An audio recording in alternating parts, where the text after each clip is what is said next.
Muy bien, muchas gracias. Lo primero que quería decir, una cosa técnica, si que me pueden escuchar bien, eso es como bien importante que me escuchen fuerte y claro.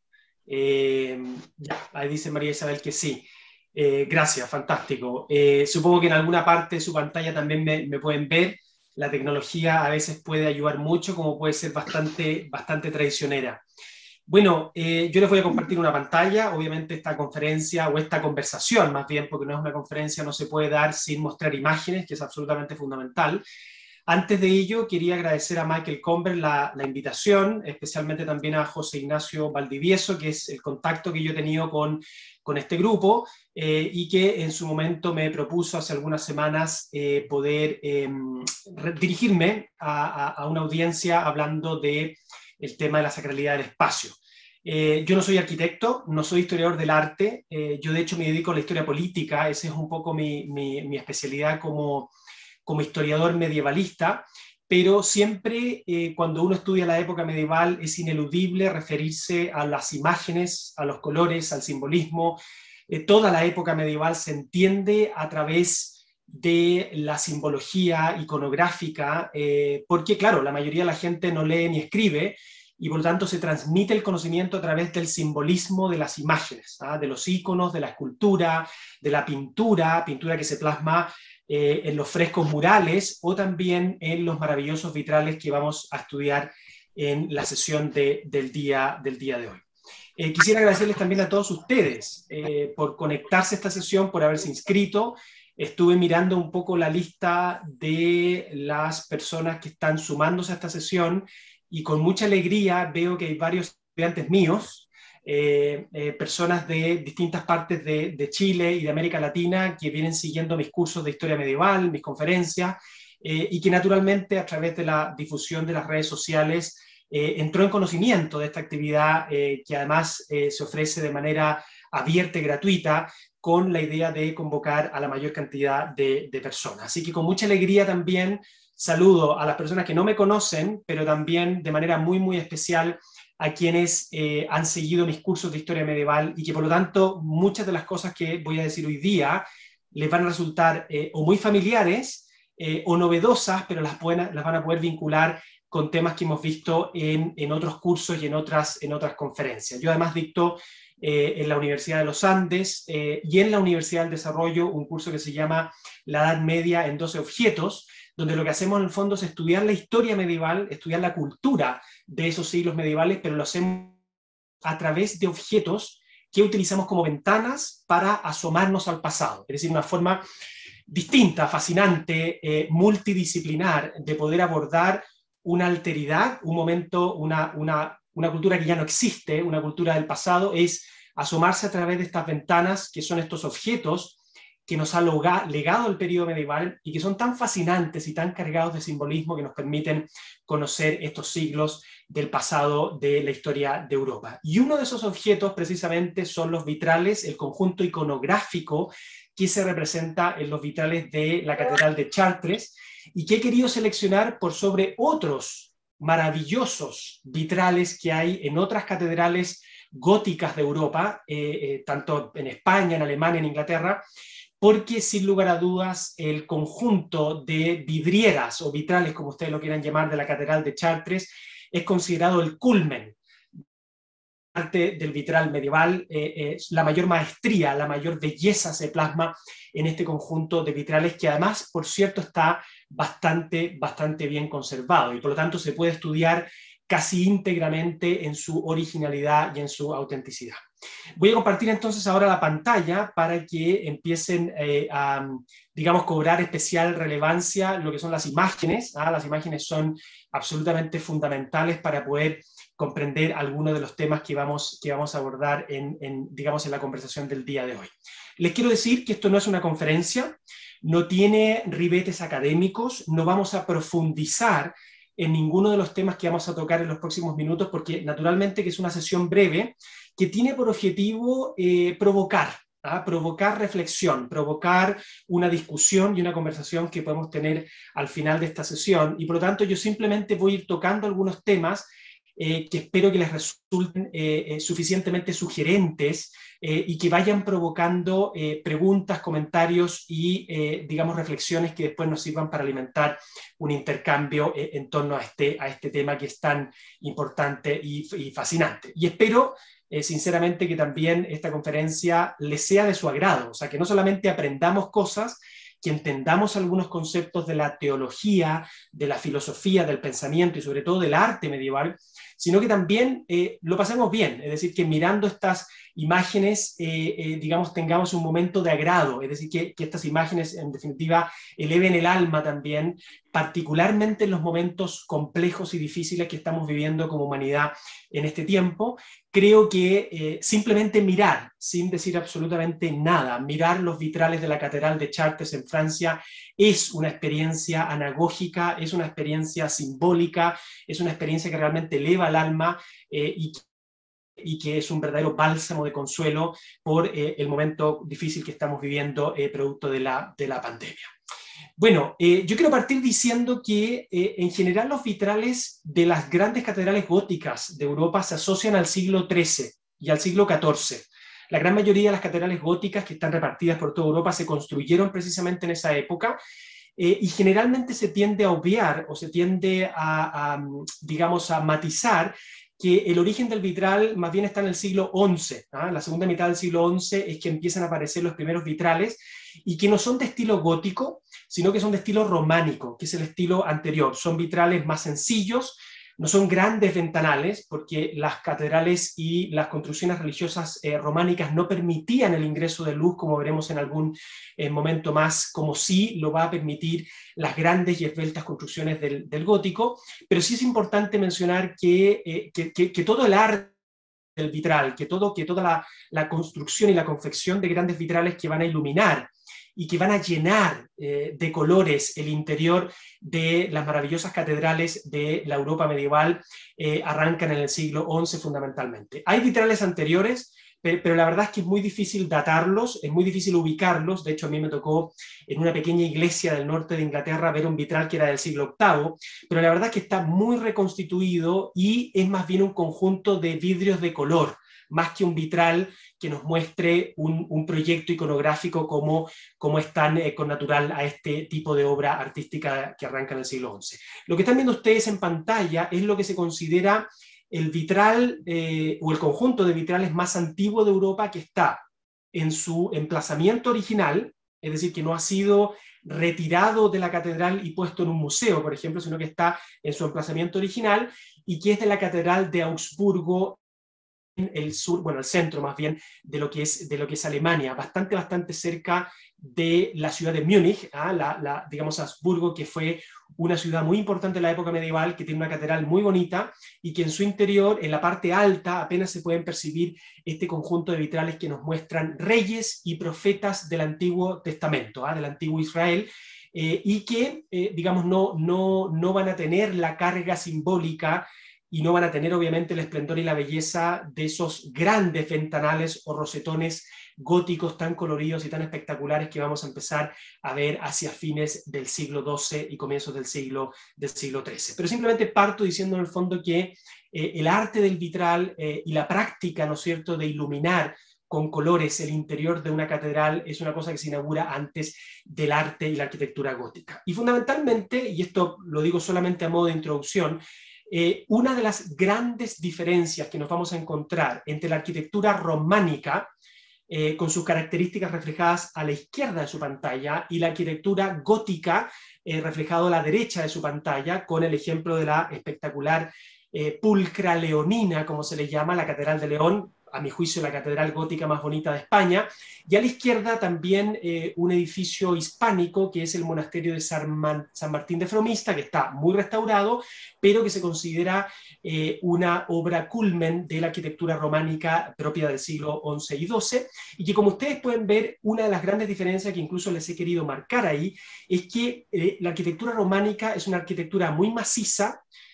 con muros muy gruesos y que no permiten el ingreso de la luz de manera tan profusa como sí lo va a hacer el gótico. Y basta mirar simplemente estas dos construcciones que ustedes ven aquí en pantalla para darse cuenta que ese efectivamente es el caso, ¿no es cierto? Las paredes del gótico van a ser mucho más delgadas, es una arquitectura mucho más esbelta, que apunta al cielo, que se eleva al cielo, y que permite la ampliación de los rosetones, que van a ser mucho más grandes, los rosetones porque tienen forma de rosa al ingreso del portal de la catedral, y que con todos los contrafuertes que van a lograr elevar la catedral, van a permitir el ingreso de luz colorida a través de los vitrales de una manera nunca antes vista en la arquitectura europea cristiana de la época medieval. Y bueno, quizás el mejor ejemplo, no lo vamos a estudiar hoy día, pero muchos de ustedes lo conocen, es la Sainte-Chapelle, la Santa Capilla mandada a construir por San Luis de Francia, un importante rey de la dinastía Capeta que participó en las cruzadas y que estaba obviamente fascinado con todo el tema de las reliquias y que adquirió a partir de la diplomacia que ejerció con el emperador bizantino, el emperador romano de Oriente, una serie de importantes reliquias para el cristianismo, entre ellas, de manera muy insigne, algunas espinas de la corona de espina de Cristo, ¿no es cierto? Y que mandó a construir la Sainte-Chapelle como un verdadero relicario, es decir, la Sainte-Chapelle no es simplemente una capilla, no es simplemente un edificio religioso, es mucho más que eso, es un relicario que en vez de ser un pequeño cofre o digamos un baúl maravillosamente decorado, es toda una iglesia que, dada la importancia de este conjunto de reliquias que adquiere San Luis de Francia, amerita, ¿no es cierto?, la construcción de este lugar. Pero a mí no me interesa esto desde el punto de vista de las reliquias, sino que desde el punto de vista de la entrada de luz, de la entrada de color. Si ustedes se fijan, esta es una iglesia que casi no tiene muros, que casi no tiene pilares, es decir, que la piedra cumple una función mínima, mínima de sostener la estructura, y el resto es pura luz, el resto es puro ventanal, y es, por lo tanto, se le considera la expresión máxima de, digamos, el arte del vitral en Francia, que va a ser, digamos, la región de Europa que va a imponer las modas principales para el resto de Europa. Y todo esto que están viendo ustedes no es simplemente arquitectura, no es simplemente una expresión artística, sino que tiene un sustrato teológico, espiritual realmente profundo, que se sustenta fundamentalmente en las dos frases que ustedes ven en la parte inferior de la pantalla, que les he querido poner ahí, que, digamos, generalmente se cita la segunda frase, que es del Nuevo Testamento, de San Juan, capítulo 8, versículo 12, que es: yo soy la luz del mundo, ¿no es cierto? Christus ego sum lux mundi, Cristo la luz del mundo, sino que también quisiera acompañarle con una frase mucho más antigua del Antiguo Testamento y del primer libro del Antiguo Testamento, como es el Génesis, y que es súper importante, y que se suele omitir, que viene del Génesis capítulo 1, para que ustedes vean versículo 3, que es: hágase la luz. Hágase la luz tiene todo un trasfondo teológico, no es simplemente una cosa de la naturaleza, no es simplemente un asunto de visibilidad, ¿no es cierto?, de que se haga la luz para que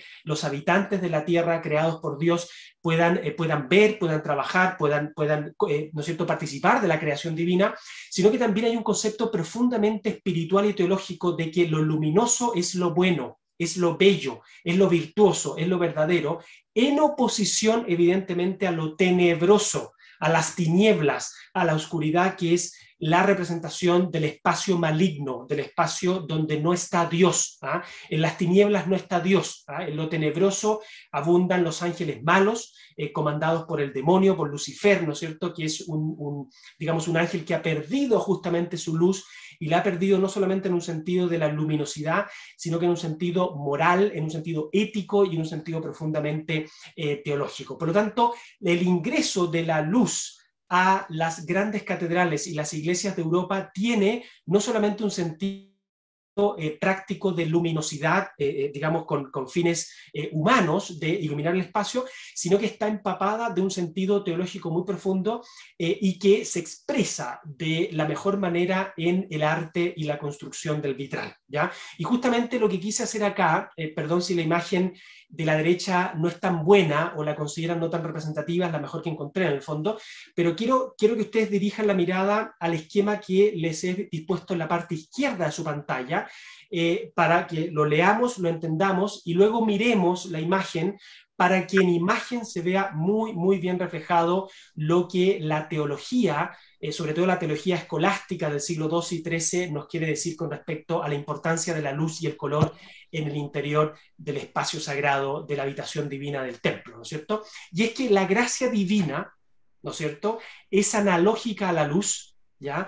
Como el vitral es una analogía del ser humano que es traspasado por la gracia divina, que es empapado, que es embargado por la gracia divina, y que por lo tanto el reflejo son precisamente las buenas obras que el ser humano es capaz de hacer, no simplemente a partir de su propia capacidad, de su propia bondad, sino que porque la luz divina, es decir, la gracia divina, eleva la condición y la capacidad del ser humano de desempeñarse moral y éticamente y caritativamente y de practicar las virtudes y los principios del cristianismo y la bondad del ser humano, ¿no es cierto? Y por eso que si ustedes miran a la derecha, van a ver lo que les acabo de explicar del punto de vista de la teoría de la teología, lo van a ver maravillosamente reflejado cuando el sol empieza a iluminar un vitral, ya sea un vitral medieval o moderno, muy colorido, y entonces la luz viene a ser Dios que emana la luz. La luz es la gracia divina, esa ayuda especial con la que cuenta el ser humano para poder elevar su condición caída, digamos, a realizar buenas obras. Y ustedes pueden ver que el ser humano, que con todas sus limitaciones, con todos sus defectos, con todas sus inclinaciones al mal, digamos, es capaz de realizar obras que le exceden totalmente en su natural capacidad, porque es iluminado por la gracia divina, por esta ayuda trascendental que el ser humano recibe para, digamos, realizar buenas obras, ¿no es cierto? Que no son otra cosa que el reflejo de Dios. Por eso que se dice muchas veces que cuando un ser humano actúa de manera correcta, bondadosa, viviendo las virtudes, está reflejando a Dios en sí mismo. Es decir, que el acto bondadoso del ser humano es también un reflejo del accionar divino en esa persona, ¿ya? Es una cosa que obviamente es parte de la teología moral, es parte de la concepción cristiana, ¿no es cierto?, del actuar humano, pero que también, ojo, está presente también en la concepción trascendental de otras religiones, como es el Islam, el budismo. Hay otras religiones que también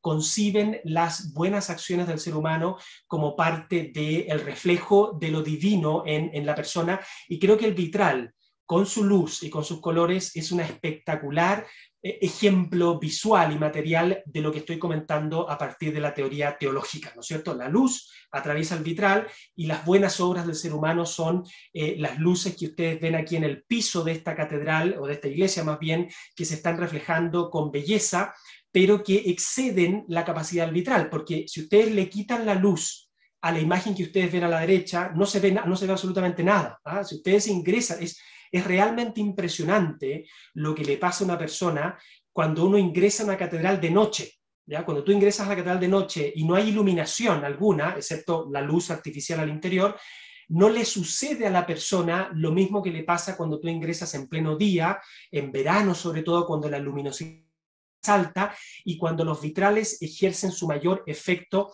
en las personas que ingresan al templo, ¿no es cierto? Es totalmente distinto. Y por eso que el reflejo maravilloso del color al interior de una catedral no es simplemente un efecto de la capacidad propia del vitral, que si no tiene luz no es capaz de hacer nada, sino que es más bien un efecto de la luz que es emitida por el sol, que en este caso vendría a ser como Dios, por así decirlo, y que actúa a través del vitral generando esta luminosidad colorida y maravillosa que si no estuviera la luz, el vitral sencillamente no actuaría y no haría absolutamente nada. Textos que de alguna manera reflejan lo que les estoy comentando de una manera mucho más clara de lo que yo podría explicarlo, son, por ejemplo, textos que generalmente se citan con respecto a la teología de la luz, que son el Pseudo Dionisio y el Teófilo siglo XII. Son dos textos que están muy separados unos entre sí, pero que Teófilo se inspira sobre todo en esto.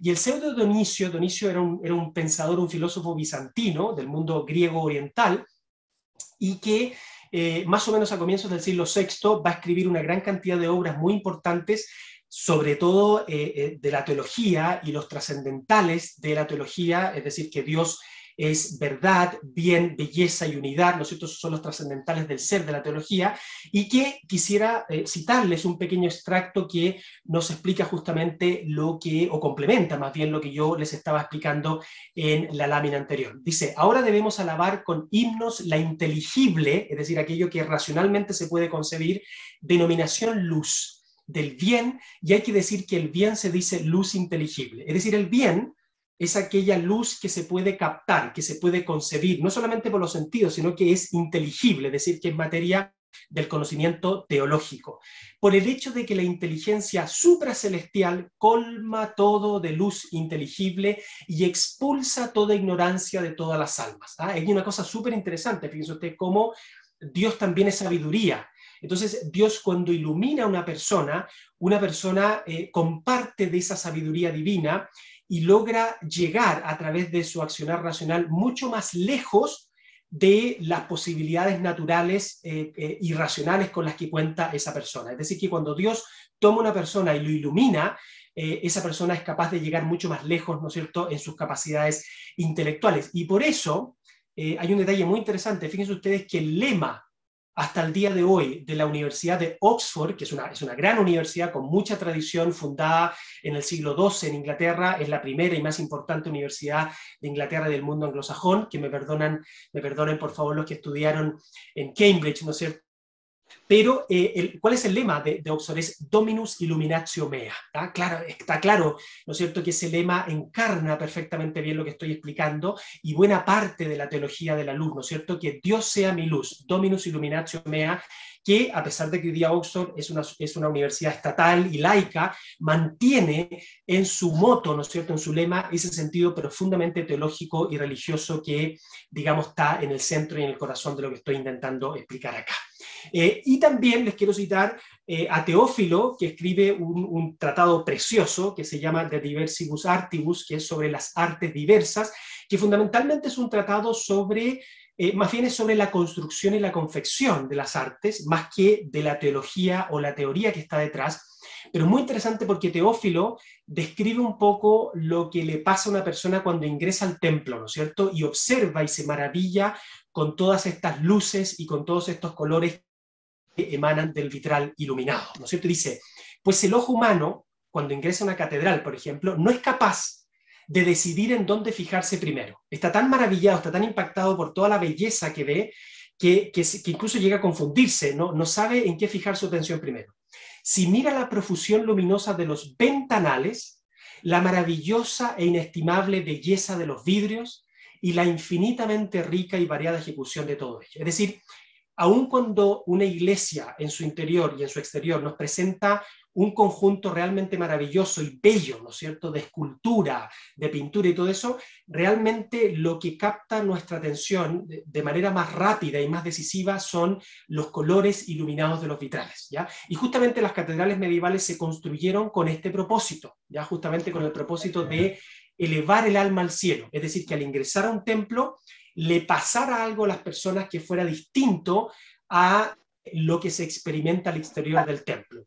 Y por eso que les quise traer un ejemplo que me parece bastante simbólico y anecdótico, pero al mismo tiempo fascinante, porque llega a ser una de estas cosas de la época medieval que uno no se las puede creer y que a mí personalmente me fascinan, ¿no es cierto?, que es un fenómeno que se produce en la Catedral de Mallorca, en España, ¿no es cierto?, las Islas Baleares, en las Islas Mediterráneas, en la zona, ¿no es cierto?, del Mediterráneo de España, al frente de Valencia y Barcelona, que se conoce como el fenómeno del 8, ¿ya? Yo les podría mostrar otros fenómenos también, medios esotéricos, ¿no es cierto?, pero que comprenden gran parte de lo que estoy intentando explicar en esta clase. Y el fenómeno del 8 se llama así, porque si ustedes se fijan, estamos frente aquí a un rosetón, que es el rosetón, en este caso, poniente, que forma un 8, el número 8, con el reflejo del rosetón que está al frente, al otro lado de la iglesia, el rosetón oriente, ¿no es cierto?, el rosetón ve levantarse el sol, que se ilumina primero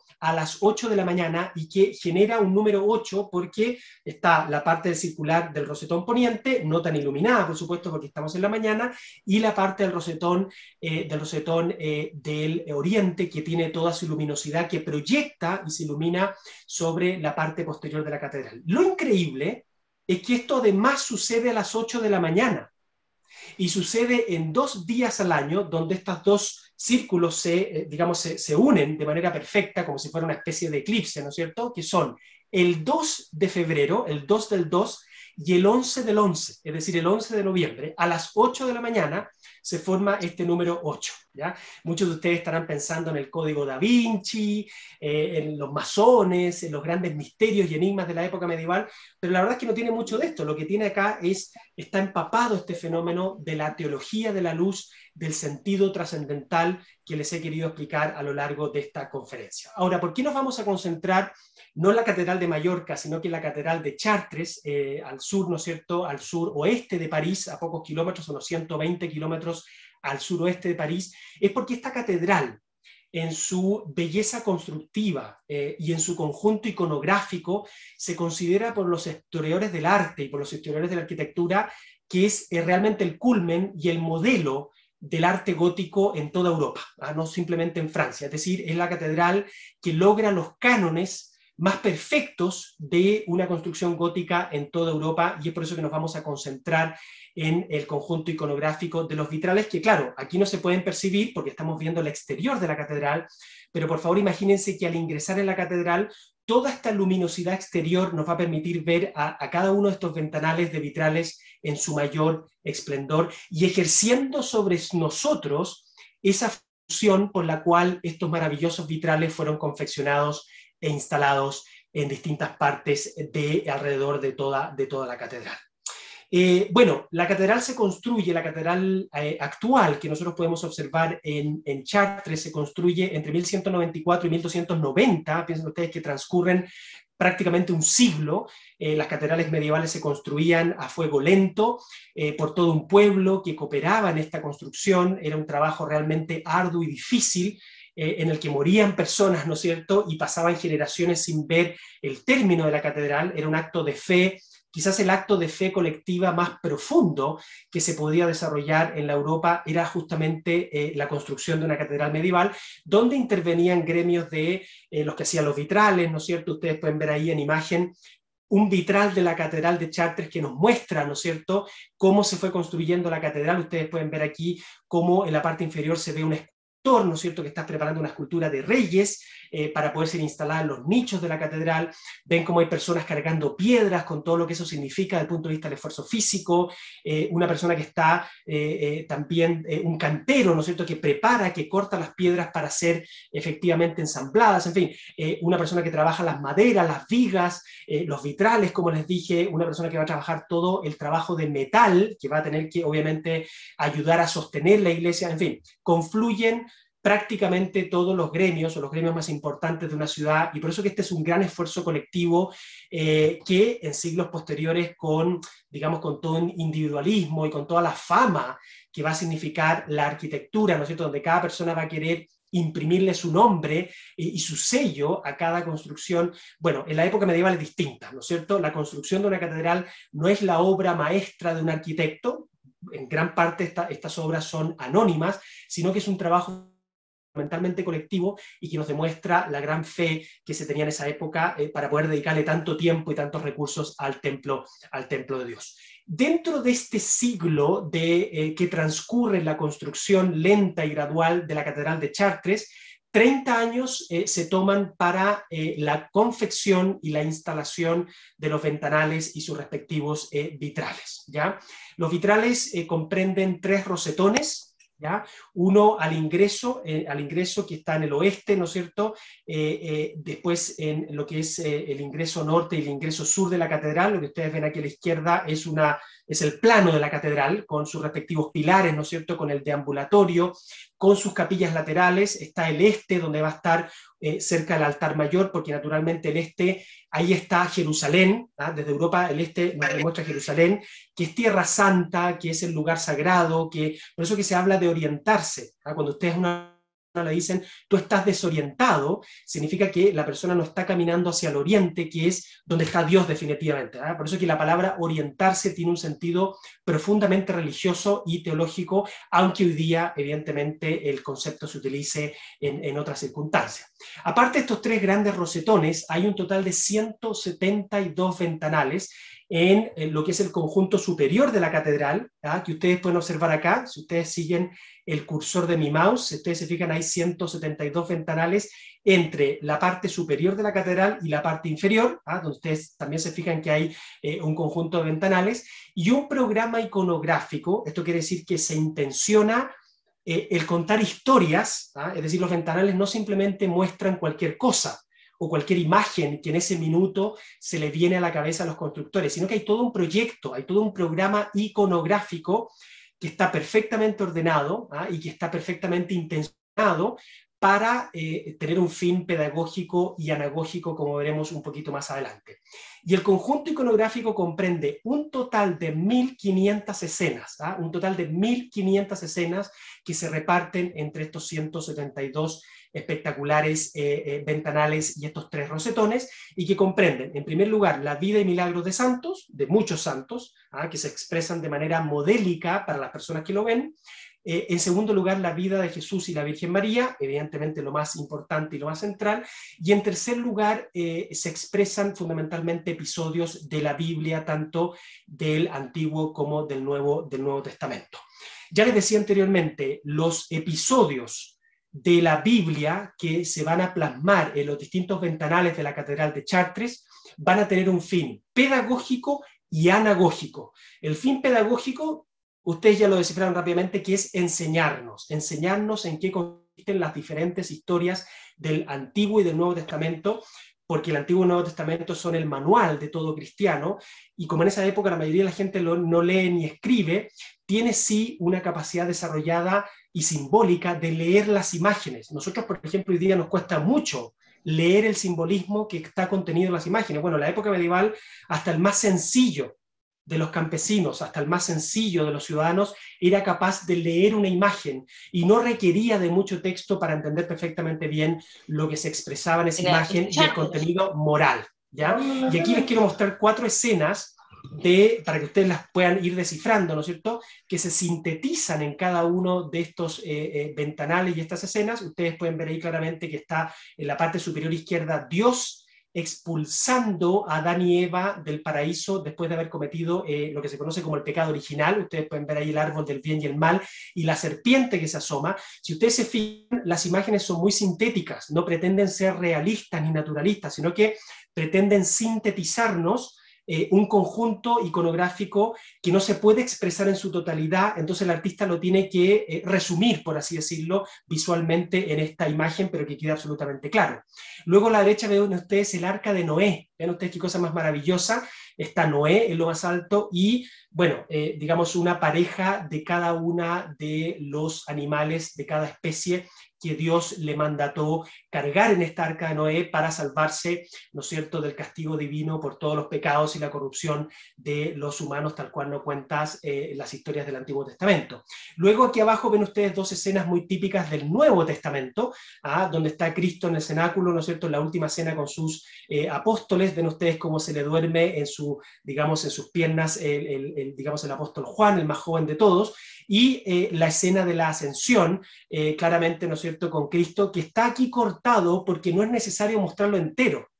Por eso yo les digo, esto es un resumen iconográfico, porque claro, no hay necesidad de representar la totalidad de la imagen, porque basta con los pies, ¿no es cierto?, y esta parte de Cristo para saber perfectamente bien que se trata de la escena de la ascensión. Y el carácter anagógico de estas escenas tiene que ver con elevar el alma al cielo, es decir, la pedagogía es la enseñanza, es lo racional, es decir, poder captar con nuestra razón lo que se nos expresa a través de estos iconos, de estas imágenes, y la anagogía es más bien una cosa emocional, es disponer los sentimientos a la gracia divina, ¿no es cierto?, a la conversión, a orientarnos emocionalmente, en el mejor sentido de la palabra emocional, a la gracia divina, porque efectivamente esto es lo que nos pasa cuando ingresamos al interior de una catedral gótica. Es decir, el vitral está hecho solamente para enseñarnos, digamos, no solamente para practicar pedagogía evangélica con nosotros, sino que también simplemente para emocionarnos. En definitiva, el carácter anagógico de estas imágenes es lo que efectúa en nosotros una emoción que nos dispone de buena forma a la gracia divina, al accionar divino en nosotros,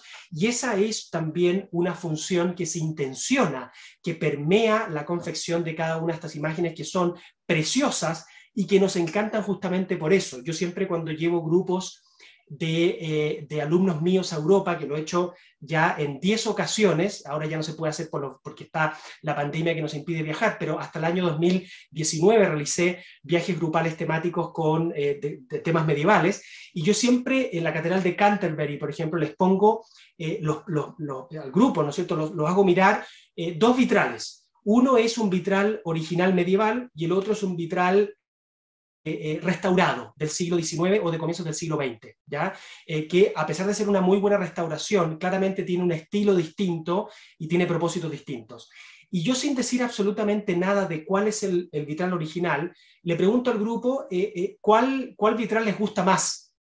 No es un tema racional, es un tema sencillamente emocional de los sentidos, es decir, qué vitral efectivamente evoca, ¿no es cierto?, genera una reacción de los sentidos de manera más contundente. Y sin lugar a dudas, esto es un ejercicio realmente impresionante, el 90 o el 95% del grupo dice el vitral original medieval, ¿ya? Sin saberlo, sin tener la menor idea de cuál de los dos vitrales es un vitral auténtico y cuál es un vitral recreado. Entonces el ejercicio es espectacular en ese sentido anagógico de los vitrales. Bueno, les decía, también hay otros paneles que nos describen la vida de Jesús y su madre, ¿no es cierto?, la Virgen María, y hay un panel completo, como ustedes pueden ver aquí a la izquierda, que es el panel dedicado a Nuestra Señora de la Bella Vidriera, así se llama, que es un panel maravilloso, como ustedes pueden observar, donde aparece Regina, ¿no es cierto?, la reina como reina de todo lo creado, como soberana y reina de todo lo creado, no solamente nimbada con el aureola de santidad, sino que también coronada como hija de Christus Rex y como soberana, perdón, como madre de Dios, ¿no es cierto?, como la Theotokos, como se diría en griego, y como la gran, ¿no es cierto?, soberana de todo lo creado, ¿ya? Entonces, esto es, digamos, lo que están viendo ustedes aquí en pantalla, es una amplificación de una de estas escenas que ustedes pueden observar acá, que es realmente un maravilloso conjunto iconográfico y que está todo completamente entrelazado. Esto no son simplemente escenas que están sueltas ahí, sino que están completamente vinculadas entre sí para generarnos este carácter, esta función pedagógica y anagógica del arte medieval. También hay escenas que nos relatan la vida de santos y santas, en este caso la vida de Santa Margarita y Santa Catalina, que son dos santas muy antiguas, ¿no es cierto?, de la época romana, de esa persecución romana que se hizo en contra de las pequeñas comunidades cristianas que existían y que se fueron generando en distintas partes del Mediterráneo. Y ustedes ven aquí claramente el martirio a la izquierda de Santa Margarita y aquí la sepultura de Santa Catalina, con distintos elementos simbólicos y con colores que en este minuto no puedo explicar por un tema de tiempo, pero simplemente se los planteo, digamos, para que ustedes lo tengan presente. También nos encontramos con signos del zodíaco, lo que nos puede llamar profundamente la atención. ¿Qué hacen en los vitrales de una catedral católica, de una catedral cristiana que supuestamente está empapada de la teología y de la concepción cristiana del mundo? Signos del zodíaco griego, del zodíaco antiguo, del zodíaco, de signos que son absolutamente precristianos. Y aquí hay un tema que, digamos, no tengo tiempo para profundizar, pero simplemente se los enuncio, y es que el cristianismo medieval tiene una maravillosa capacidad de asumir y de incorporar en su cultura, digo, no en su teología, pero sí en su cultura, una gran cantidad de elementos que vienen desde las antiguas civilizaciones, pasando por el mundo clásico greco-romano, ¿ya? Por lo tanto, toda esta idea de que el mundo medieval, de que los europeos en la época medieval desecharon y destruyeron la cultura clásica y de las antiguas civilizaciones, es una postura realmente demencial, que no tiene ningún fundamento en la evidencia y que no refleja sino un gran prejuicio en contra de esta época medieval, que no solo recoge y transmite la cultura clásica hasta nuestros días y hasta el Renacimiento, sino que además la comenta y en muchos aspectos incluso la sobrepasa. Es decir, los medievales, los pensadores medievales y los artistas medievales lograron incluso sobrepasar buena parte de los logros que se realizaron en el fabuloso mundo greco-latino, digamos, gracias a la maestría y el avance de los siglos. Y ustedes ven aquí claramente, ¿no es cierto?, que digamos, ven los meses del año, pero que también están asociados a los distintos signos del zodíaco, ¿no? Entonces esto es muy interesante. Aquí está el mes de agosto, lo ven ustedes claramente escrito en latín abajo, que dice Augustus, y que es un mes en el que se nos refleja el quehacer fundamental que se realizaba en distintas partes de Europa en el contexto campesino, que es justamente la cosecha del trigo, como pueden observar aquí en esta imagen, tan nítida, tan maravillosa, tan expresiva, donde los colores además van a jugar un papel fundamental. Fíjense ustedes que el fondo siempre es azul, la conjugación y la elección de colores se hace de una manera muy dedicada y muy minuciosa, porque en la época medieval los colores también conllevan un simbolismo, ¿ah? No simplemente se le aplica el color que tienen disponible, sino que se le va a aplicar los distintos colores según el simbolismo que se le quiere imprimir a cada una de estas imágenes, sobre todo cuando no son imágenes de la vida cotidiana como estas, sino que son imágenes más trascendentales y que nos reflejan el mundo trascendental y celestial y divino. Ven ustedes acá que se nos manifiesta también algunos modos de transporte que son muy interesantes, porque la verdad es que lo que están viendo ustedes en pantalla es la escenificación de un episodio del Antiguo Testamento, pero que se hace con elementos propios de la época en la que se construyó la catedral. ¿Se entiende? Es decir, digamos, los animales que aparecen ahí, ¿no es cierto?, el carro, la vestimenta de la persona, los árboles, en fin, nos están reflejando el mundo en el cual se construyó la catedral, que es el mundo de fines del siglo XII, aun cuando la escena misma pretende reflejar un episodio del Antiguo Testamento, digamos, muchos siglos antes de Cristo, ¿no es cierto? Ven ustedes también aquí una escena que a mí me encanta, que es la preparación del pan. Ven ustedes aquí como una persona está literalmente con las manos en la masa, amasando el pan. Viene un aprendiz que le va a echar agua también al pan en esta vasija.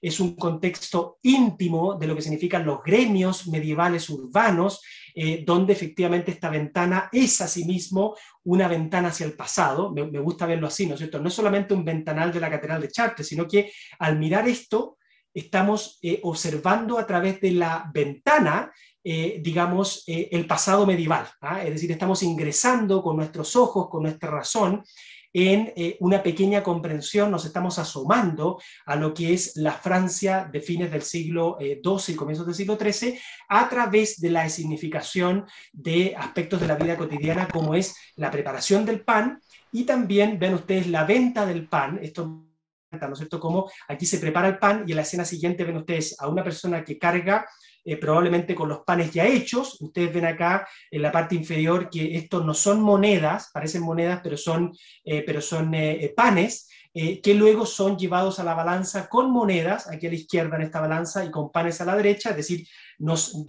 se ponen a la balanza los panes para poder, digamos, valorizarlos y pagarlos, lo que sin una sola palabra, es decir, sin manifestar texto, ya nos dice mucho de cómo se preparaba y se transaba el pan en la Europa de esa época, sin tener que remitirnos a un texto, que sí los hay evidentemente, pero solamente con la lectura de la imagen ya podemos entender aspectos bastante íntimos y detallados y pormenorizados de lo que significaba la producción del pan. Y claro, me he centrado en esto, pero hay miles de otras escenas de la vida cotidiana, de la vida normal de las personas. No estamos hablando de los grandes poderosos, de los grandes señores, de las grandes reinas, sino que de la vida cotidiana de la gente común y corriente en la Francia del siglo XII y del siglo XIII.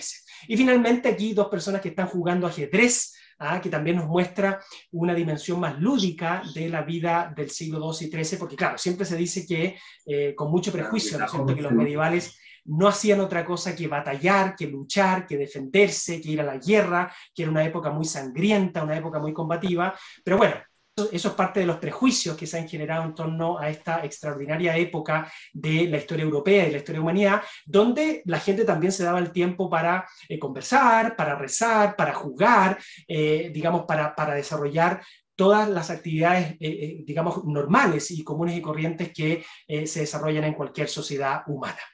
Bueno, ya terminando, ¿no es cierto?, los vitrales de Chartres son tan famosos, son tan modélicos, es decir, digamos, el artesonado, la maestría que se despliega en la confección de estos extraordinarios vitrales y ventanales que comprenden el conjunto iconográfico de Chartres, han alcanzado tal fama en la Europa medieval y en la Europa moderna, que justamente en la ciudad de Chartres se fundó, digamos hace algunos años, lo que se conoce como el Centro Internacional del Vitral, que no es otra cosa que una escuela que promueve la producción del vitral en todas partes del mundo y que también enseña el arte de confeccionar y de instalar y restaurar también los vitrales de las distintas catedrales, no solamente en Europa, sino que en todas partes del mundo, donde también encontramos catedrales neogóticas que evidentemente requieren de la instalación y la restauración de distintos vitrales. Y justamente quería finalizar con una referencia a Chile, una referencia local. Yo sé que nos siguen personas de Argentina, de México, de Perú, de Brasil. Perdonen si hay personas de otras partes del mundo que no he mencionado, pero sé que hay estudiantes míos de esas partes de América Latina, pero aquí en Chile tenemos una basílica cerca de lo que se conoce como la Quinta Normal, que es la Basílica de Lourdes. Probablemente muchos de ustedes la conocen. Es una basílica que en su exterior y en su interior tiene una construcción en estilo neobizantino, pero que sus vitrales son modernos, pero se inspiran en la tradición del vitral de Chartres y fueron justamente hechos por Gabriel Loire, que es un discípulo de esta escuela del vitral de Chartres y que justamente mandó, digamos, a propósito de eso, se hizo este libro sobre los vitrales de la Basílica de Nuestra Señora de Lourdes. Y lo quiero mencionar porque muchas veces lo que los medievalistas comentamos se ve como algo distante, lejano, de completa alteridad, que no tiene nada que ver con nosotros, que no se vincula con nuestro entorno. Y yo no me canso de decir, obviamente, que comprender la historia y comprender el arte antiguo, en este caso el vitral de las catedrales góticas de la época medieval y particularmente el de Chartres, nos permite también comprender y leer simbólicamente y anagógicamente el entorno en el cual vivimos. Así que quiero dejar, bueno, mi intervención hasta aquí y quiero dar paso a todas las preguntas, comentarios que lo que he comentado pueda haber generado para que podamos sostener una entretenida, interesante conversación a partir de los vitrales de la Catedral de Chartres. Muchas gracias, José Manuel, por tu gran presentación, realmente impactante todo el trabajo y el conocimiento que has puesto resumidamente, porque entendemos que no es un curso que podamos extendernos mucho más, y obviamente hay que ser sintético. Los que quieran ir armando preguntas, si quieren me pueden escribir por interno, si es que no quieren decirlas por micrófono, me pueden escribir las preguntas y yo las puedo ir leyendo, y si alguien se anima, también ojalá la podamos hacer directamente. La idea es abrir en lo que podamos, ya que igual somos bastantes, pero en lo que podamos abrir un espacio de diálogo más directo, se presentan, de dónde vienen, también conocernos un poquito más y entender cuáles son sus dudas para José Manuel, José Manuel Cerda. Denme un segundo. Perfecto. Ya hay dos preguntas al menos en el chat que Magdalena Navarro va a abrir. También está Blanca Carrasco que pregunta si los vitrales son, o se entiende bien, si los vitrales son una alusión a la Jerusalén celeste, la imagen del Apocalipsis. Demos con esa pregunta y también Magdalena, si quisiera abrir el micrófono y hacer la pregunta, si es que pudiera. ¿Respondo, Michael, la pregunta inmediatamente o vamos a hacer un conjunto de preguntas? Como ustedes quieran. Yo creo que es mejor un conjunto de preguntas porque, o si no, no sé si nos va a dar el tiempo. ¿Tú estás compartiendo pantalla todavía? Sí, está compartiendo. ¿Dejo de compartir pantalla? Como prefieras, ahí no hay problema. Claro, por ejemplo, pregunto Magdalena porque... Sí, es que en realidad no es Magdalena, la Magdalena es la dueña del computador. Soy Perfecto. Pedro del Río. O sea, bueno, igual está al lado, ahí se puede ver. Bueno, soy arquitecto, no sé qué más que hay que decir, pero no, la pregunta es si podría mencionar brevemente, como mencionó que en los vitrales hay historias de la Sagrada Escritura, de la vida de Jesús y de María, y también de vidas de santos. Hay como una distribución como pensada, digamos, o sea, me imagino que sí, es una pregunta casi retórica, pero ¿cuál sería esa distribución o como estructuración de los vitrales conforme a las orientaciones, norte, sur, qué sé yo, si hay alguno cerca del deambulatorio por algo, eso, eso, sí.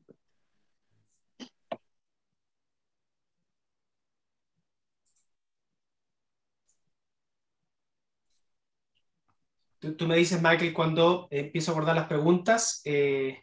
Abordemos las que están hasta ahora y después vamos a hacer una seguidilla. Yo lo quiero Perfecto, avisar. ¿Te perfecto, parece, excelente. José Manuel, dejar de compartir pantalla? Sí, ¿Mejor? sí, yo simplemente la estaba compartiendo porque de repente se hace alusión a las imágenes. Entonces, cuando se hace alusión a la imagen es bueno compartir pantalla en el sentido de tenerlas disponibles, pero lo puedo compartir después si es el caso. Bien, vamos a ir respondiendo las preguntas de a poco, quizás de atrás para adelante. A ver, en primer lugar, hay que decir que efectivamente el programa iconográfico que se encuentra en la Catedral de Chartres y en todas las catedrales medievales responde justamente a un orden, ¿ya? Es decir, en una parte de la catedral van a estar las historias del Antiguo Testamento, ¿ya? Y en otra parte de la catedral van a estar las historias del Nuevo Testamento. Y esto es una cosa realmente maravillosa y que lamentablemente se ha ido perdiendo con el tiempo. Es decir, hay que decir que los vitrales son la parte más delicada de la catedral, evidentemente. Europa ha tenido muchas guerras, muchas invasiones, y cuando hay cañonazos, digamos, lo primero que muere de una catedral lamentablemente son sus vitrales. Es decir, el daño inmediato que sufre una catedral lo sufren sus vitrales porque es lejos la parte más delicada de la catedral. Pero cuando tú observas un conjunto iconográfico bastante auténtico, es decir, de una catedral como la de Chartres, como la de Canterbury en Inglaterra, que han conservado buena parte de su proyecto iconográfico, te das cuenta que sí, que efectivamente hay una estructura, un orden que siguen los vitrales según, digamos, la pedagogía veterotestamentaria del Antiguo Testamento o del Nuevo Testamento que nos quieren reflejar. Por ejemplo, voy a comentar un ejemplo bien concreto. En muchas catedrales, el rosetón del Oriente, manifiesta, por ejemplo, historias del Nuevo Testamento, porque al surgir el Oriente, surge la luminosidad de Cristo, y Cristo es el gran protagonista del Nuevo Testamento. Entonces tiene sentido eso. En cambio, el rosetón poniente, ¿no es cierto?, que a esa hora y gran parte del día está oscuro, se ven imágenes del Antiguo Testamento.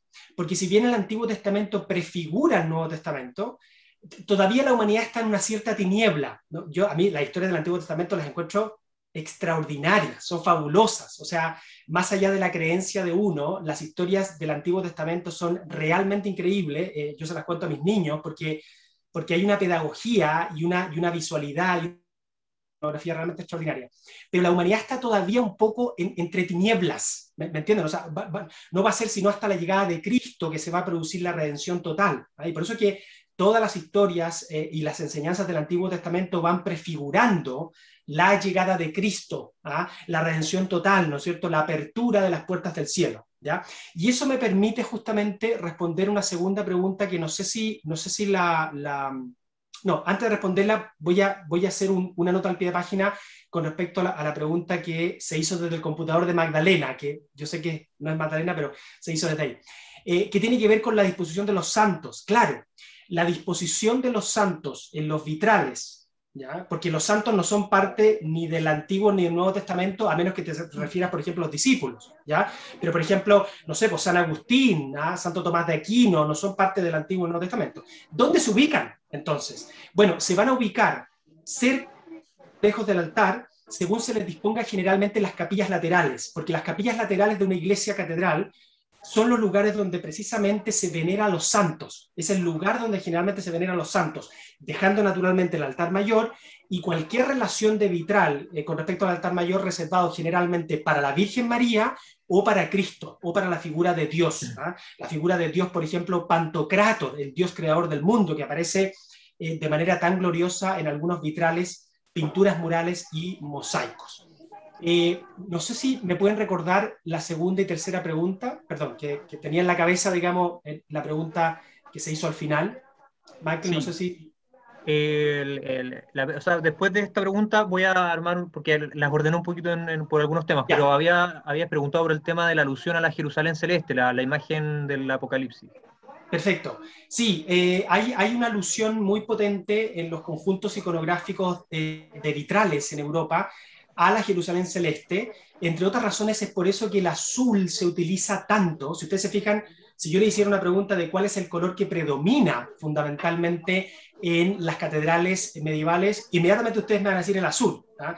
Y el azul, ¿a qué nos dirige? Literalmente al Jerusalén celeste, ¿ah? Al Jerusalén celeste, que es una palabra que se refiere a lo celestial, al cielo, pero que también se refiere a lo celeste, es decir, al azul, como un color que representa la dignidad de los reyes, por ejemplo, pero que al mismo tiempo es una representación de lo celestial, es decir, que todo lo que está relacionado con lo trascendental y con lo divino. Por lo tanto, cuando tú ingresas a una catedral medieval, los vitrales también intencionan un traslado del alma o una disposición del alma a lo que va a ser la visión beatífica, que en definitiva es ese encuentro que se va a producir entre el creado y el creador tras la muerte, ¿no es cierto? Que es la visión beatífica, que es la visión de Dios, que es perfecta tras la muerte y que es imperfecta o incompleta durante la vida, pero que siendo incompleta, algo de ella se puede captar con, digamos, el sentimiento anagógico que te produce ingresar a una catedral, precisamente porque la luminosidad de los vitrales te traslada de manera anticipada a lo que es el Jerusalén celeste, ¿ah? La ciudad celestial. Y el Jerusalén celeste no solamente se refleja a través del vitral, sino que especialmente a través de los conjuntos escultóricos, ¿ah? La escultura que ustedes ven, por ejemplo, en los canecillos de los monasterios, en los capiteles que sostienen los claustros de los monasterios, es bastante recurrente encontrarse ciudades, y hay que tener mucho cuidado porque uno piensa que son expresiones de ciudades concretas, París, Londres, Burgos, León, y no, son representaciones del Jerusalén celestial, es decir, la ciudad ideal, la ciudad que no existe en la tierra, pero a la que vamos a llegar como caminantes, como peregrinos que somos tras la muerte, ¿ya? José Manuel, Sí. vamos primero, hay dos preguntas que están alineadas con un tema más técnico. ¿Cómo se logran los colores y cómo mantienen tanta viveza de intensidad, de saturación después de 800 años? Eso es una pregunta. También destacar que te están mandando felicitaciones y agradecimientos en distintos comentarios. Eso es bueno que también se sepa que esto es un espacio que José Manuel dispone de tiempo de manera gratuita, entonces pues, obviamente aún más el agradecimiento por la difusión del conocimiento. Entonces esa es la primera pregunta. La segunda es, ¿quién planifica? ¿Se planifica desde un inicio? ¿Quiénes participaban de esta actividad? Si es que era un tema de que se iba desarrollando en el tiempo o había hay un plan maestro inicial de esto. Hay un Mabel, que es vitralista de Argentina y bibliotecaria de Arquitectura y Arte, preguntaba también por la orientación de los vitrales, cosa que se respondió en parte también, pero también destacar que tenemos a una también persona experta en esto. Y también dos preguntas que me parecen más, o sea, súper interesantes también, porque son más de corte técnico, o perdón, teórico, que es cuando estudiamos este periodo, entendemos que las personas que visitaban las catedrales entendían los colores, la simbología, o finalmente es una interpretación que nosotros hacemos en el momento, y en ese sentido es importante conocer cuál es la capacidad de síntesis o de entendimiento de la síntesis de estos símbolos que tenía también la comunidad. Partamos con eso y seguimos con lo demás, porque hay varias preguntas. Excelente. Muy buenas preguntas, por cierto, que nos permiten complementar algunas de las cosas que hemos comentado. Con respecto al color, yo no tuve tiempo, pero obviamente uno va entendiendo el proceso de confección del vitral. Voy a responder las dos preguntas al mismo tiempo, que es cómo se hace el vitral, y al explicarles cómo se hace, van a entender perfectamente bien por qué se ha conservado su vivacidad durante tanto tiempo, entendiendo además que ustedes saben lo que hace el sol sobre los colores. O sea, pinten ustedes cualquier cosa, sáquenla de sus casas, expóngala al sol y vean ustedes cuánto duran los colores. O sea, se destiñen naturalmente y por lo tanto la pregunta le rinde inconscientemente un gran tributo a la capacidad, digamos, constructiva y de confección y a la maestría que tuvieron estos grandes productores del vitral. Bueno, el vitral es vidrio, naturalmente, pero es un vidrio que no se pinta necesariamente, se pinta con las figuras, pero el color del vidrio es parte de la materia del vidrio, ¿ya? Es decir, el color que se obtiene, sé que alguien lo preguntaba ahí, a partir de minerales, a través a partir de productos orgánicos, por ejemplo, como la orina, y otros productos orgánicos, vegetales también, que se van mezclando con productos de origen vegetal y mineral para ir generando distintos colores, por ejemplo el lápiz lazuli, ¿no es cierto?, que en esa época había que conseguirlo de lugares tan lejanos como la ruta de la seda, Afganistán y todo eso, para generar colores que en el fondo no es que se impregnen en el vidrio, sino que son parte del vidrio. O sea, el vidrio es un vidrio de color, es un vidrio que se hace como un vidrio de color, no es que se pinte. Lo que sí se pinta, y por eso que les voy a compartir, perdón, si me lo permite, les voy a compartir una imagen para que se entienda esto bien. Lo que sí se pinta, lo voy a mostrar aquí en la imagen, no sé si lo pueden apreciar, es la figura. La figura misma, ustedes pueden observar ahí que lo que se pinta, por ejemplo, aquí son los ojos. Si ustedes se fijan, los ojos de esta persona están efectivamente pintados, ¿ya?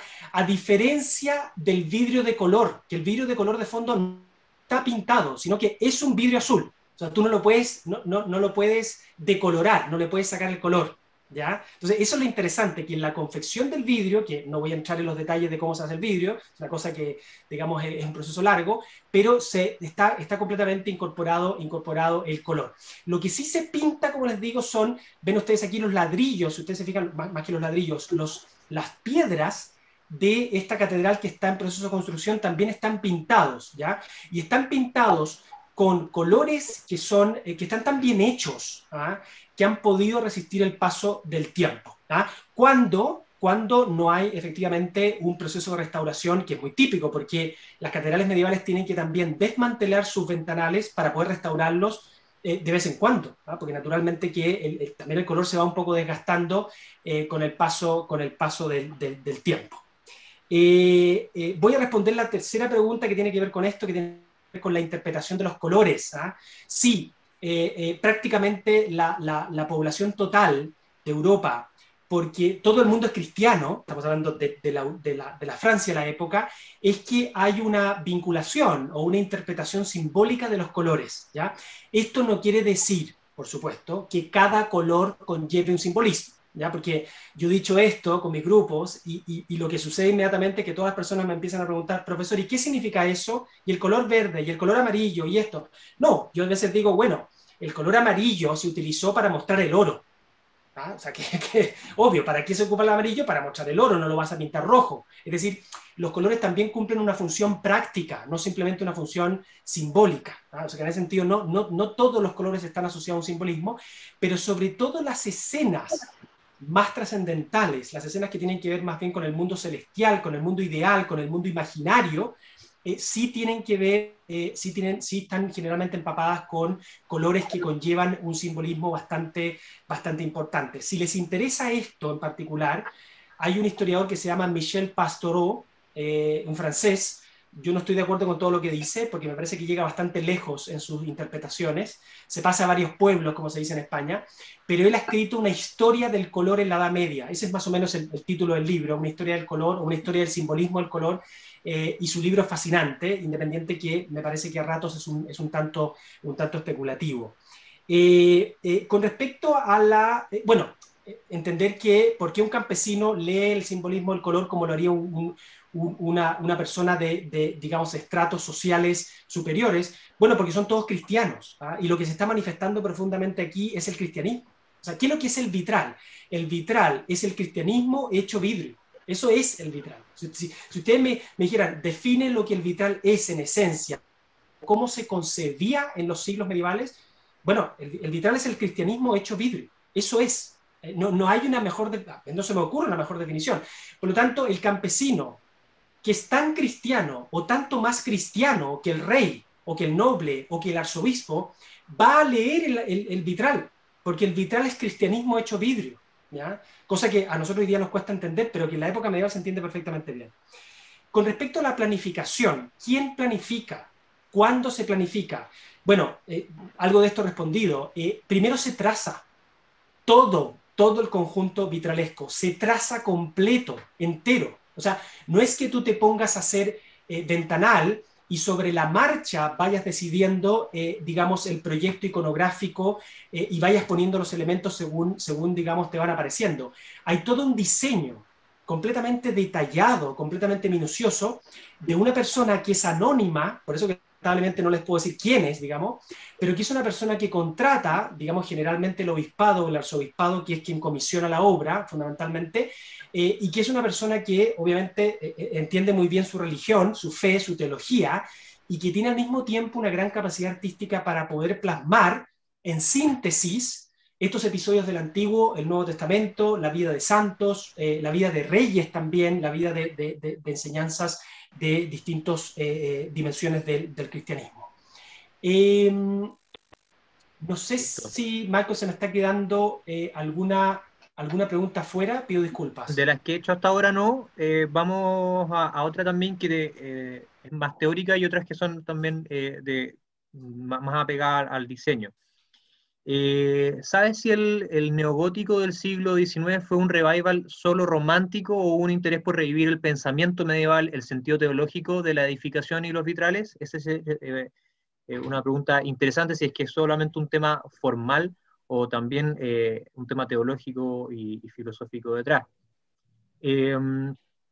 Se hace también una alusión, aquí Paula pregunta, si es que cuando se piensa el vitral se está pensando en la imagen o también se está pensando en el efecto que produce la luz y el color en el espacio interior de la iglesia, si es que ese efecto que se produce también es pensado. Tal vez lo pregunta, esto es interpretación mía, pero lo pregunto tal vez por el efecto de este 8 que vimos al inicio, en que probablemente ese efecto también está pensado.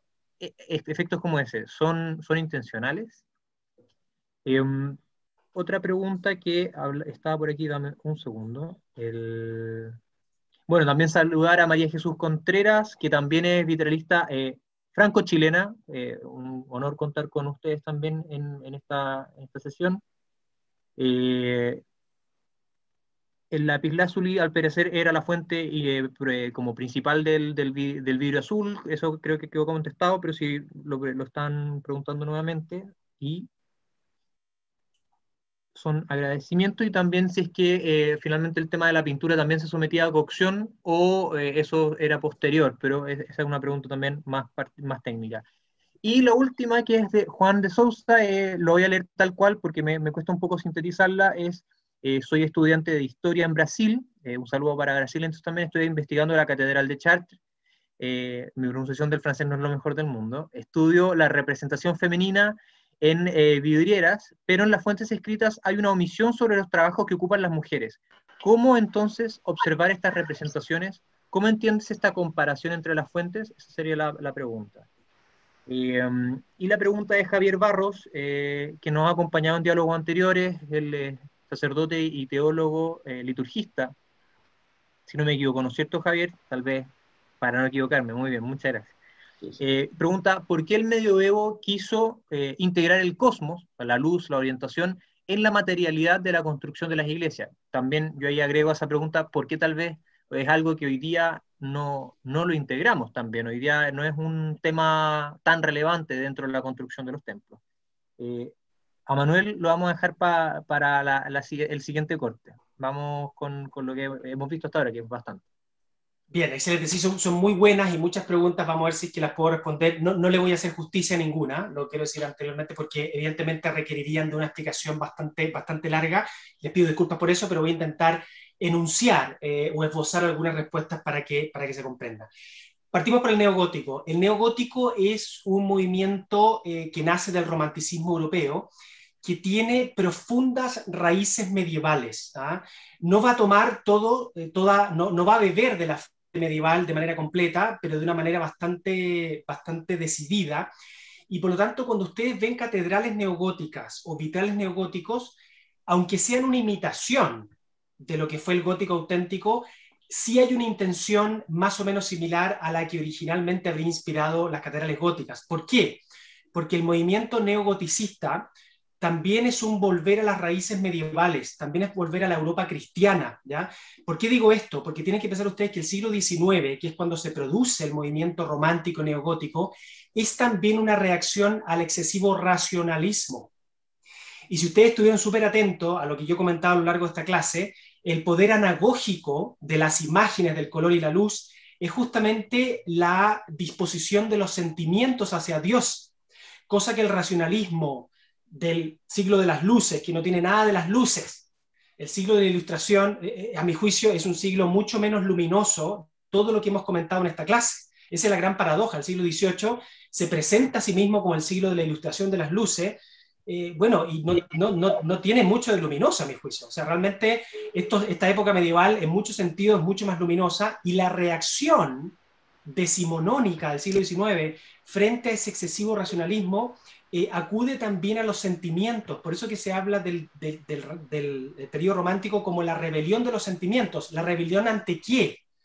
Ante una cultura del siglo XVII y XVIII excesivamente científica y excesivamente racionalista, que propugnó que todo lo bueno que podía producir el ser humano viene de la cabeza y no de los sentimientos, rechazando totalmente, como una capacidad totalmente inferior, todo aquello que el ser humano pudiese producir a partir de los sentimientos, es decir, el arte, la literatura, la religión y todo ese tipo de cosas.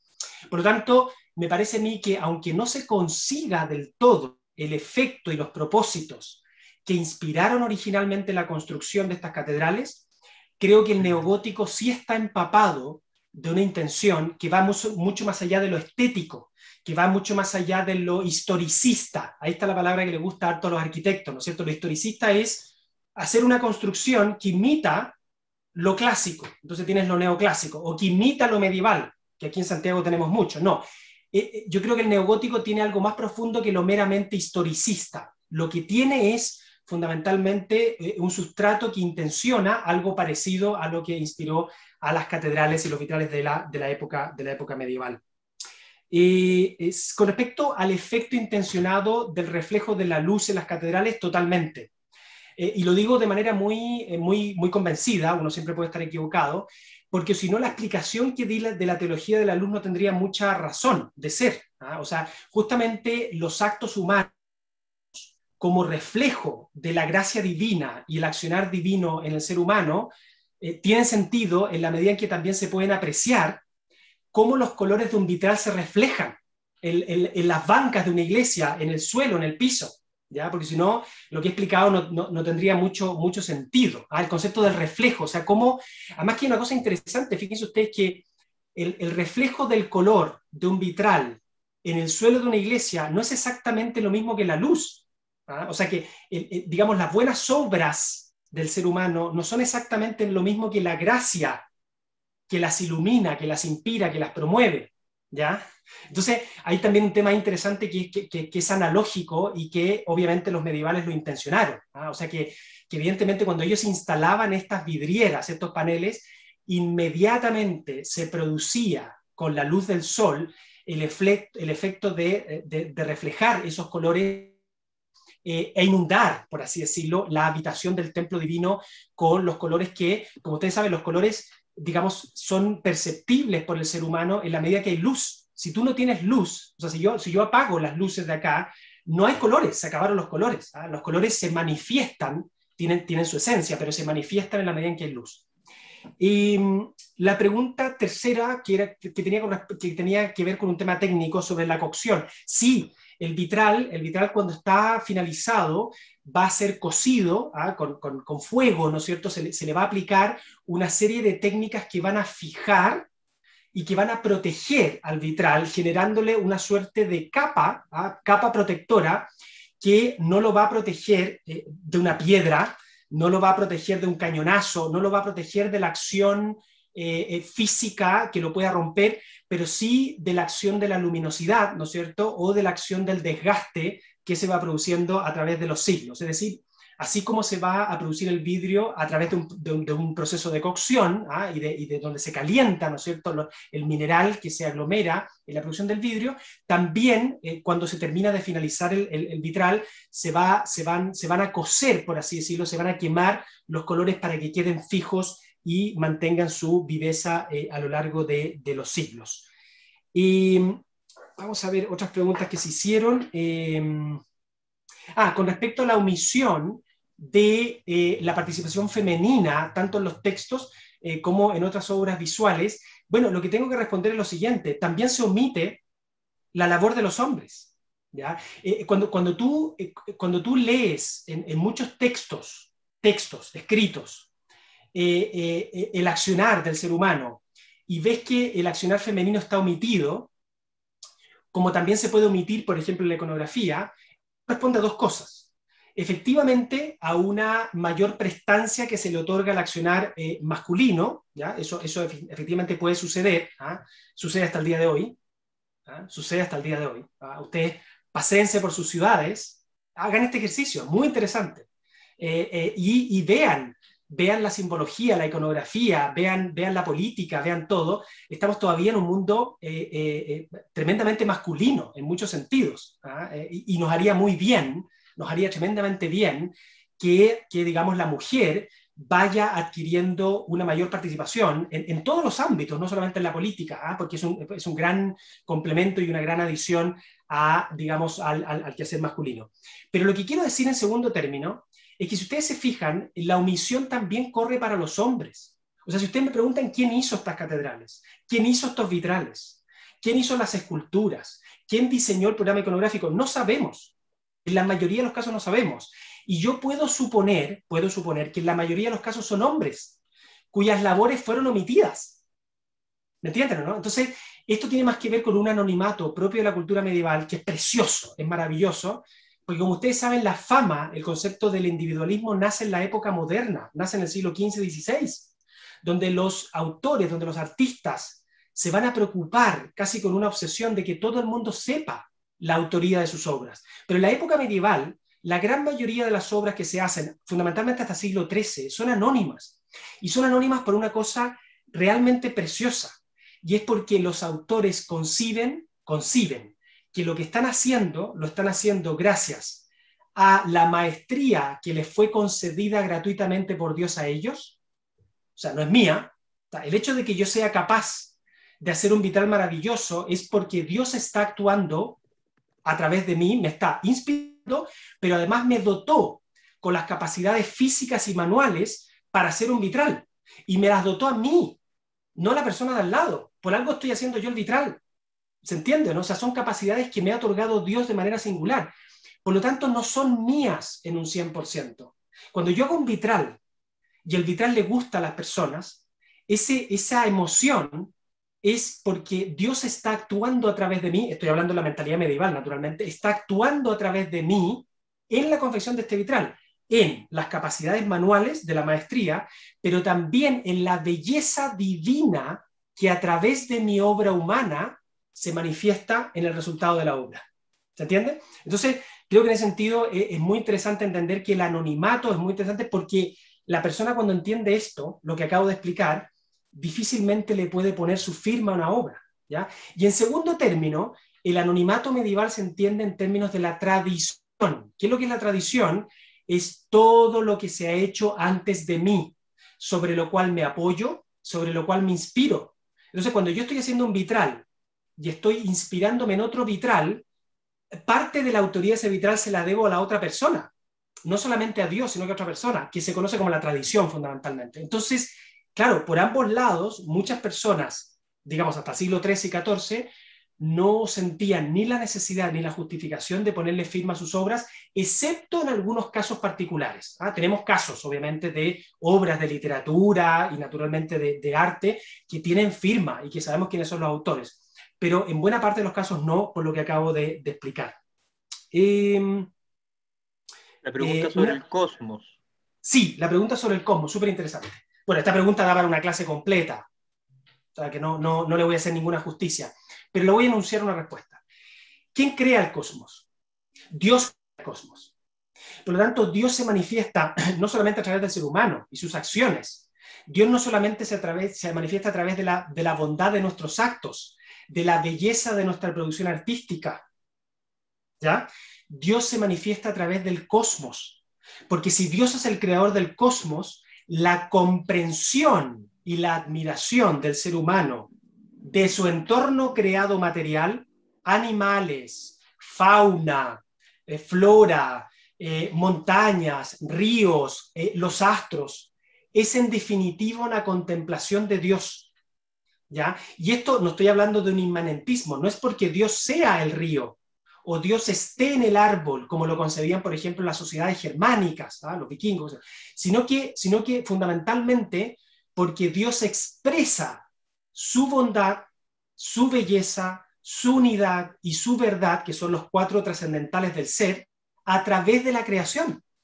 A través de la creación. Dios se manifiesta a través de la creación. Por lo tanto, el ser humano, en su camino de comprensión de lo divino, ¿ya?, se acerca a Dios en la medida que comprende su entorno, ¿ya? Entonces, ¿por qué explico esto?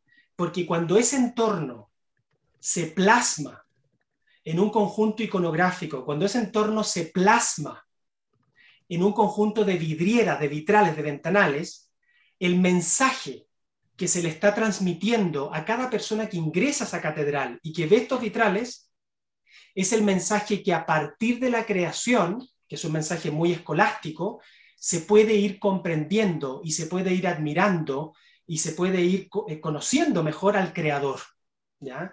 Que muchas veces esta analogía o este pensamiento se le atribuye a pensadores cristianos modernos, pero que arranca con mucha fuerza de los padres de la Iglesia y sobre todo los autores de la Iglesia que se producen a partir del mundo escolástico, ¿ya? Por eso que es tan importante que el cosmos sea representado en todos los conjuntos iconográficos, en palacios, en castillos, en iglesias, ¿ah? Porque en definitiva la representación del cosmos, ¿ah?, y la relación del ser humano con ese cosmos, ¿ah?, es a lo que alude, por ejemplo, la encíclica que escribió el Papa Francisco, ¿no es cierto?, que tiene mucho que ver, que no es un ecologismo, por así decirlo, se entendería de manera moderna, sino que son las raíces cristianas y profundamente cristianas de la preservación de la naturaleza, pero mucho más profundo que eso, del cuidado que el ser humano debe tener con aquello que es creación divina, ¿ya? Y que no es un invento moderno, es una cosa que hunde sus raíces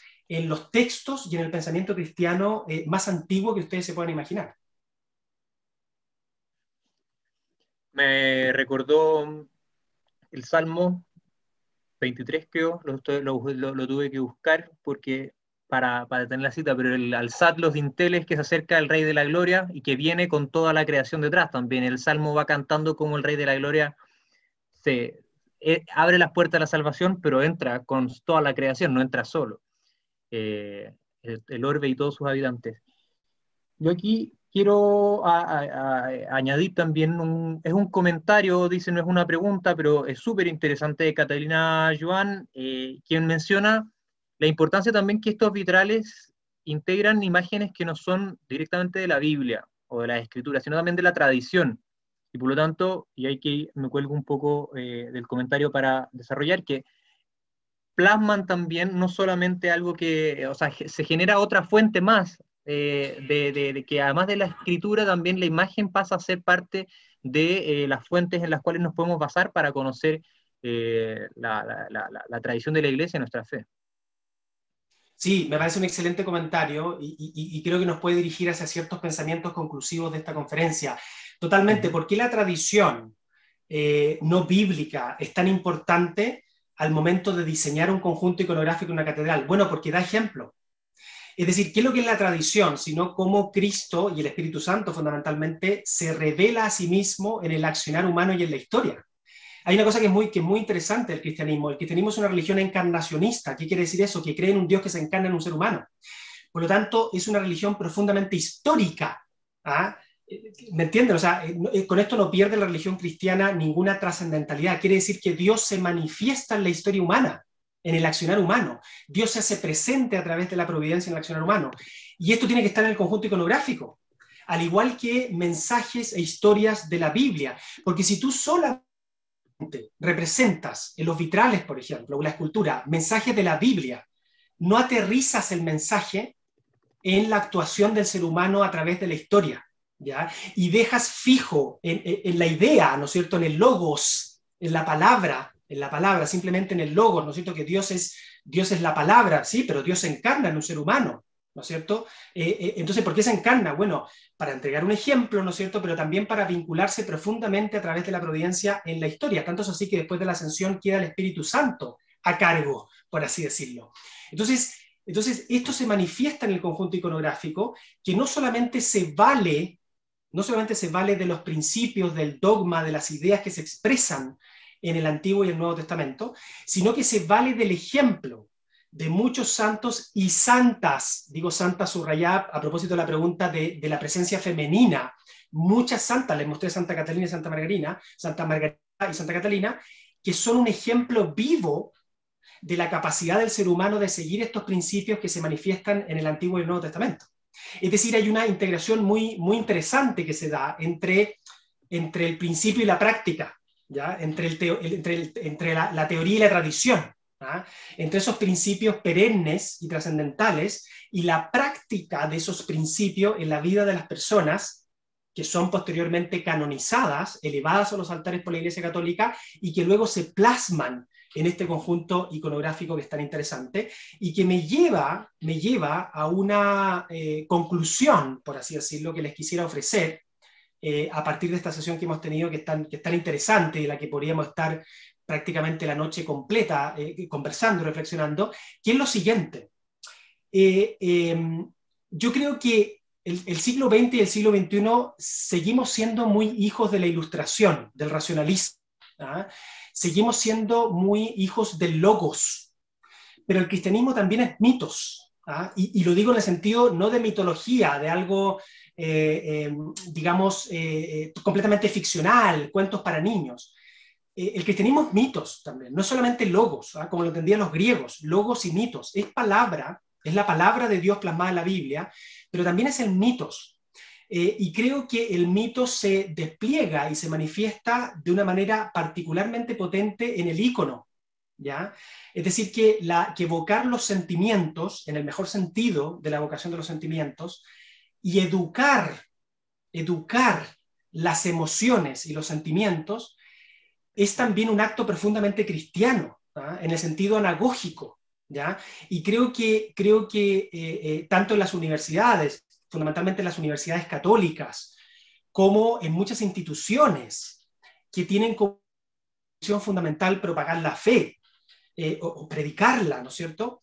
Se suele, no voy a decir cometer el error porque parece muy soberbio de mi parte, pero se suele darle mucha importancia al logos, a la escolástica, a la analogía, al pensamiento, a la racionalidad que hay en el cristianismo, con una práctica casi obsesiva de demostrar la existencia de Dios, de demostrar la veracidad de los postulados del cristianismo, cosa que es necesaria e importante, pero se deja muchas veces de lado toda la parte anagógica. Se prevalece mucho la parte analógica y se deja muy de lado una dimensión muy importante de la evangelización y de la misión evangelizadora de la Iglesia, que en la época medieval tuvo un rol fundamental. Yo no estoy inventando aquí la pólvora, no les estoy diciendo nada nuevo, simplemente estoy resaltando algo que para los medievales es obvio. O sea, si ustedes fueran medievales, se matarían de la risa, porque me dirían, profesor, usted está diciendo algo que lo sabemos mucho mejor que usted, ¿ya? Los medievales entendían perfectamente bien, y prueba de ello son estos maravillosos vitrales de todas las catedrales medievales de Europa, que el cristianismo no es solamente logos, sino que también es mitos, y que gran parte del logos no se entiende sin el mitos, ¿ya? Y por eso que estas imágenes tienen poco logos, tienen poca palabra, ¿ya? Porque la palabra es necesaria, ¿ah? En el principio estaba el logo, pero también, sobre todo el Antiguo Testamento y los milagros que produce Cristo, ¿no es cierto?, en el Nuevo Testamento, son también mitológicos, en el mejor sentido de la palabra, ¿ya? Y hay que saber incorporar, aunque le cueste a los católicos, ¿no es cierto?, de que el cristianismo tiene su propia mitología. No hay que tenerle miedo a la palabra. No hay que tenerle miedo a la palabra, porque cuando uno escucha mitología, uno al tiro piensa en la mitología nórdica, la mitología vikinga, la mitología céltica. El cristianismo también tiene su propia mitología, si no, lean el Antiguo Testamento, ¿ya? ¿Qué es lo que es, ¿no es cierto?, la separación del Mar Rojo, sino parte de un maravilloso acervo tradicional mitológico, en el mejor sentido de la palabra? Entonces, creo que en ese sentido, sobre todo en la época tan emocionalista que estamos viviendo, ¿no es cierto? El siglo XXI es un siglo de las emociones, ¿ah? Por eso que tantas veces se habla de la ofensa, ¿no es cierto? Se le culpa a los millennials, ¿no es cierto?, de ofenderse constantemente. ¿Ah? Profesor, usted no puede decir eso porque me ofende. Bueno, ¿qué es lo que te está transmitiendo esta generación millennial, que tiene cosas muy buenas, por cierto? Es que está embargada por una emoción, ¿ah? Se conduce muchas veces por sentimientos. Entonces, en vez de rechazar eso y condenarlo, ¿qué es lo que hay que hacer, fundamentalmente? Es saber rescatar esos aspectos más mitológicos, esos aspectos más emocionales y más sentimentales, y por favor no le tengamos miedo ni pavor a esa palabra, que son propias de la misión evangelizadora que tiene la Iglesia, ¿ya? Porque Dios no es solamente verdad, Dios es belleza. Dios es belleza. ¿Y tú cómo le explicas racionalmente la belleza a una persona? No lo puedes hacer sino a través de la expresión de la belleza misma, que es la conjunción maravillosa y estética de los colores y las formas. Eso es. Porque una persona cuando ve un vitral piensa en Dios o piensa en lo trascendental. Bueno, porque ese vitral tiene un carácter anagógico, no solamente pedagógico, analógico, y es una conjunción estética de lo que es los colores y las formas, que nos produce una atracción, y esa atracción no se puede explicar en palabras, no es logos, es mitos, ¿ya? Entonces, este tema es tremendamente importante y me permito, a riesgo de ser imprudente o lo que ustedes quieran, de hacerles esta pequeña conclusión, que nace de una reflexión que yo he tenido durante años sobre el arte medieval, y eso que yo me dedico a la historia política. No me dedico al arte medieval, no me dedico al... O sea, para que ustedes vean cómo la historia política, el ejercicio del poder también está empapado de este simbolismo, de este mitos. ¿Qué es lo que es una ceremonia de coronación? Una ceremonia de coronación no es logos, es mitos. Y es un mito profundamente cristiano, ¿ya? Cuando se muere la reina Isabel II, ustedes van a presenciar una coronación que es medieval, de comienzo a fin, de alfa a omega, es medieval, es la misma coronación, es el mismo rito de coronación que tuvo Ricardo Corazón de León hace 900 años. Por lo tanto, es totalmente católico y medieval, aunque ella sea la cabeza de la iglesia anglicana. Bueno, de comienzo a fin, música, tradición, gestos, objetos, regalia, es un conjunto que expresa el cristianismo a través de una ceremonia de coronación que no es logos, que no es racional, que nos provoca una serie de emociones y sentimientos que disponen a la persona hacia lo divino, hacia lo trascendental, y que no tienen nada que ver con una explicación analógica y una prueba de la existencia de Dios. Bien. José Manuel, no podría retenerte más tiempo después de 1 hora 40 en la cual hemos dialogado. La verdad, solamente queda agradecerte enormemente por el tiempo que te has dado. Gracias también a todos los que han participado por sus preguntas. Realmente muy interesante. Junto con agradecer, Manuel Izquierdo, quería solamente dejar la invitación al siguiente diálogo. Esperamos también, ojalá, contar con José Manuel en otras instancias además, pero también que dejarlo invitado al siguiente diálogo. Manuel. Gracias, Michael. Bueno, en el próximo diálogo vamos a conversar sobre la transición entre el templo y la sinagoga judía, sus usos, sus significados, sus ritos, y el templo cristiano, de modo de poder comprender las influencias del judaísmo en el origen del espacio celebrativo cristiano. Cómo la cultura hebrea concibía y concibe actualmente el espacio sagrado, qué cambios trajo el cristianismo en ese respecto, qué cosas se han ido manteniendo. Bueno, eso lo vamos a conversar el martes 22 de junio con el padre Francesco Voltaggio, que es doctor en Sagradas Escrituras y en Arqueología Bíblica, es experto en cultura hebrea y en liturgia hebrea también, lleva casi 20 años siendo misionero en Jerusalén, en el Patriarcado Latino de Jerusalén, y es rector del seminario Redemptoris Mater de Galilea. Es un tremendo conocedor de la cultura hebrea, así que muy recomendado a todos que no se pierdan esa charla en vivo desde Israel el martes 22 de junio a las 13 horas. Muchas gracias, Manuel, y reitero entonces el agradecimiento a José Manuel, muy invitado también al siguiente diálogo. Sería un honor también contar contigo y tus observaciones en la siguiente sesión. Lo dejamos hasta aquí para despedirnos y no cansarlos. Nos vemos entonces en un mes más. Muchas gracias a todos. Muchas gracias a todos, a quienes me han invitado y a quienes han asistido a esta conferencia. Ha sido un real placer hacerlo. Muchas gracias. Nos vemos.